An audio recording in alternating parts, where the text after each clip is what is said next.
माझ्या भोया भाऊरायाला प्रश्न पडला होता की या 3 तांदळांच्या दाण्यांचं करायचं काय। त्यासाठी त्याने त्याच्या नोकराला श्यामला अक्कलकोटला पाठवलं होतं आणि मधल्या काळात हे 3 दाणे मीच पळवले। पण हा स्वामींचा प्रसाद आहे, काहीतरी विपरीत घडलं तर? विपरीत?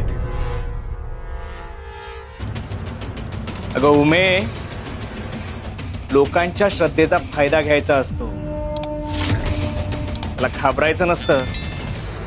या 3 तांदळांमध्ये एवढी शक्ती असेल तर ती शक्ती आता माझ्या हातात आहे। आता बघ भाऊ साहेबांचं नशीब कसं कोरडं पडतंय ते। पण हे तांदळाचे दाणे तुमच्याकडे आले कुठून?